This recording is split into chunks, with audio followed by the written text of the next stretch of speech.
Hi all, അസ്സാം വലൈക്കും. എല്ലാവർക്കും ജാസ്മിൻ സ്റ്റോറിനെസ്സിൻ്റെ പുതിയൊരു വീഡിയോയിലോട്ട് സ്വാഗതം. അപ്പോൾ ഇന്ന് നമ്മൾ റെഡിയാക്കുന്നത് ഇതൊരു തലശ്ശേരി സ്റ്റൈലുള്ളൊരു ഇറച്ചിച്ചോറാണ് കേട്ടോ. വളരെ പെട്ടെന്നും വളരെ രുചികരമായിട്ടും നമുക്ക് എളുപ്പത്തിൽ തയ്യാറാക്കാൻ പറ്റാവുന്നൊരു റൈസ് കൂടിയാണ് ഇത്. അപ്പോൾ ഇത് മട്ടൻ വെച്ചിട്ടും ബീഫ് വെച്ചിട്ടും ചിക്കൻ വെച്ചിട്ടൊക്കെ റെഡിയാക്കി എടുക്കാൻ പറ്റും കേട്ടോ. അപ്പോൾ ഇന്ന് ഇവിടെ റെഡിയാക്കുന്നത് ചിക്കൻ വെച്ചിട്ടാണ്. അപ്പോൾ വളരെ പെട്ടെന്ന് ഇതെങ്ങനെ റെഡിയാക്കുന്നത് നോക്കിയാലോ. അപ്പോൾ ഇതിനായിട്ട് ഒരു പാൻ അടുപ്പത്തോട്ട് വെച്ചിട്ടുണ്ട് കേട്ടോ. ഇതൊരു 1 പോട്ട് റൈസ് കൂടിയാണ്. അതിനായിട്ട് ഒറ്റ പാൻ തന്നെ നമുക്ക് മതിയാവുക. അപ്പോൾ ഇതിലോട്ട് ഒരു 2.5 ടേബിൾ സ്പൂൺ നെയ്യ് ചേർത്ത് കൊടുക്കുന്നുണ്ട്. കൂടെ തന്നെ അത്രത്തോളം ഓയിലും കൂടെ ചേർക്കുന്നുണ്ട് കേട്ടോ. എന്നിട്ട് അതൊന്ന് ചൂടായി വരുമ്പോൾ ഇതിലോട്ട് ഹോൾ സ്പൈസസ് ചേർത്ത് കൊടുക്കാം. ഇതിനായിട്ട് ഒരു 5-6 ഏലക്കായ, അത്ര തന്നെ ഗ്രാമ്പു, 2 പട്ട, ഒരു ബേ ലീഫും കൂടി ചേർത്തിട്ടുണ്ട്. അതൊന്ന് പൊട്ടി തുടങ്ങുമ്പോൾ ഒരു 4 മീഡിയം സൈസ് സവാള ചെറുതായിട്ട് അരിഞ്ഞത് ചേർത്ത് കൊടുക്കാം. അതിലോട്ട് കുറച്ച് ഉപ്പ് കൊടുത്തിട്ട് നന്നായിട്ടൊന്ന് വഴറ്റിയെടുക്കണം.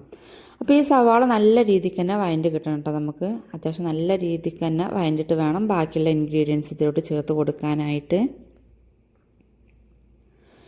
അപ്പോൾ സവാള ഇതുപോലെ നല്ല രീതിക്കൊന്ന് വഴറ്റിയതിന് ശേഷം ഇതിലോട്ട് 2 table spoon ginger garlic paste ചേർത്ത് കൊടുക്കുന്നുണ്ട്. കൂടെ തന്നെ ഒരു 10 പച്ചമുളക് ഇതുപോലെ ചതച്ചെടുത്തതും കൂടെ ചേർക്കുന്നുണ്ട് കേട്ടോ.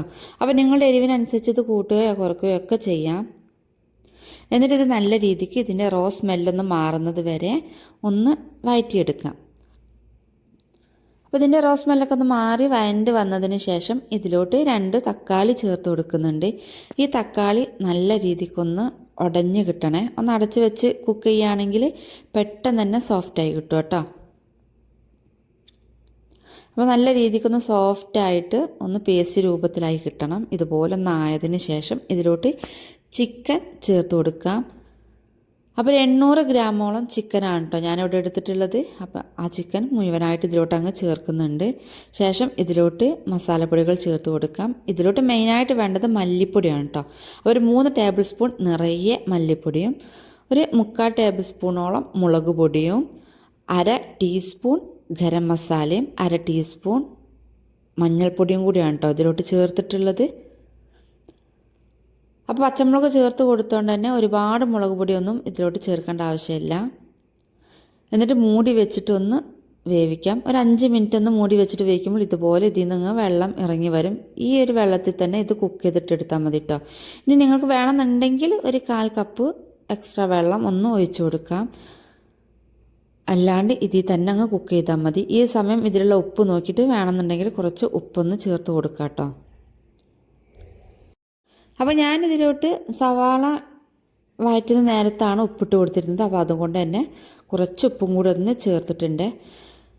എന്നിട്ട് ഒരു 70% വേവാകുന്നവരെ ഒന്ന് നമുക്ക് കുക്ക് ചെയ്തിട്ടെടുക്കാം. ഇതിപ്പം വെന്ത് വന്നിട്ടുണ്ട്. ഇനി ഇതിലോട്ട് വെള്ളം ചേർത്ത് കൊടുക്കണം. 4 കപ്പ് വെള്ളമാണ് കേട്ടോ ചേർത്ത് കൊടുത്തിട്ടുള്ളത്. തിളപ്പിച്ച വെള്ളമാണ്. അതിലോട്ട് 2 കപ്പ് അരിയാണ് ചേർത്തിട്ടുള്ളത്. അപ്പോൾ ഒരളവിലാണ് നമ്മൾ വെള്ളം ചേർത്ത് കൊടുക്കുന്നത്. 2 കപ്പ് അരിക്ക് 4 കപ്പ് എന്നുള്ള രീതിയിൽ. അതിലോട്ട് ഒരു പിടി മല്ലിയിലയും കൂടെ ചേർത്തിട്ട് ഒന്ന് ഇളക്കി കൊടുക്കാം. ഇളക്കി കൊടുത്തതിന് ശേഷം ഉപ്പൊന്ന് ചെക്ക് ചെയ്യണേ. അരിക്ക് പിടിക്കാൻ പാകത്തിലുള്ള ഉപ്പ് ഇതിൽ വേണം. ഇല്ലാന്നുണ്ടെങ്കിൽ കുറച്ച് ഉപ്പും കൂടെ ഒന്ന് ചേർത്ത് കൊടുക്കാം. ചേർത്ത് കൊടുത്തതിന് ശേഷം ഇതൊന്ന് അടച്ച് വെച്ചിട്ട് ഒരു 5 മിനിറ്റ് ഹൈ ഫ്ലെയിമിലൊന്ന് വേവിച്ചെടുക്കാം. അപ്പോൾ ഇതുപോലെ ഒരു 5 മിനിറ്റ് ഹൈ ഫ്ലെയിമിലിടുമ്പോൾ ഈ അരിയും വെള്ളമൊക്കെ ഒരേ ലെവലിലൊന്ന് ആയി കിട്ടുമേ. ഈ ടൈമിൽ ഫ്ലെയിം കുറച്ചിട്ട് നമുക്കൊരു 10 മിനിറ്റ് ഒന്ന് കുക്ക് ചെയ്തിട്ടെടുക്കണം. ഇടയ്ക്ക് 1-2 തവണ ഒന്ന് ഇളക്കി കൊടുക്കണം കേട്ടോ, അല്ലെങ്കിൽ അടിക്ക് പിടിക്കാനുള്ള സാധ്യത ഉണ്ട്. അപ്പോൾ ഇതുപോലെ ഒന്ന് അടച്ച് വെച്ചിട്ട് ഒരു 10 മിനിറ്റും കൂടെ ഒന്ന് കുക്ക് ചെയ്തിട്ടെടുക്കാം. ഒരു 10 മിനിറ്റിന് ശേഷം ഇതുപോലെ ആയിരിക്കും കേട്ടോ നമ്മുടെ റൈസ് കിട്ടുക. എന്നിട്ട് അത് ഒന്നും കൂടി ഒന്ന് ഇളക്കിയിട്ട് കൊടുക്കാം. ഇളക്കിയിട്ട് കൊടുത്തതിന് ശേഷം നമുക്കിനി ഫ്ലെയിം അങ്ങ് ഓഫ് ചെയ്യാം. ഫ്ലെയിം ഓഫ് ചെയ്തിട്ട് ഒരു 1/2 മണിക്കൂർ ഇതൊന്ന് അടച്ച് വെക്കാം. നമ്മൾ ഈ ദമ്മിടുന്ന രീതിയിലൊക്കെ ഒന്ന് വെച്ചാൽ മതിയാവും കേട്ടോ. ജസ്റ്റ് ഇതുപോലെ ചോറൊന്ന് അമർത്തി വെച്ച് കൊടുക്കാം. അമർത്തി വെച്ചിട്ട് അങ്ങ് മൂടി വെച്ചാൽ മാത്രം മതിയാവും. അപ്പോൾ ഒരു 1/2 മണിക്കൂറിനാകുമ്പോഴേക്കും ഈ റൈസൊക്കെ പാകമായിട്ട് വന്നിട്ടുണ്ടായിരിക്കും കേട്ടോ.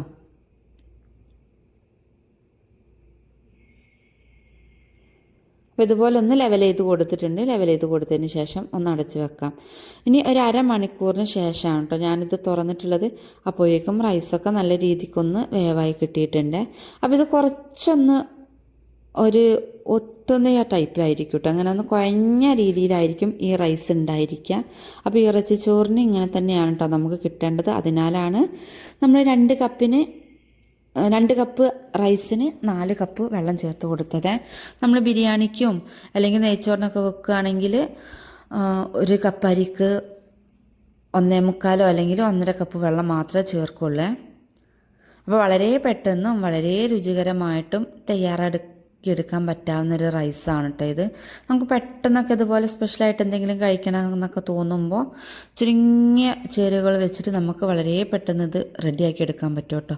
അതുപോലെ ഒരുപാട് പാത്രത്തിൻ്റെ ആവശ്യമൊന്നുമില്ല, ഒരു 1 പോട്ട് കൊണ്ട് നമുക്കിത് റെഡിയാക്കി എടുക്കാനും പറ്റുമേ.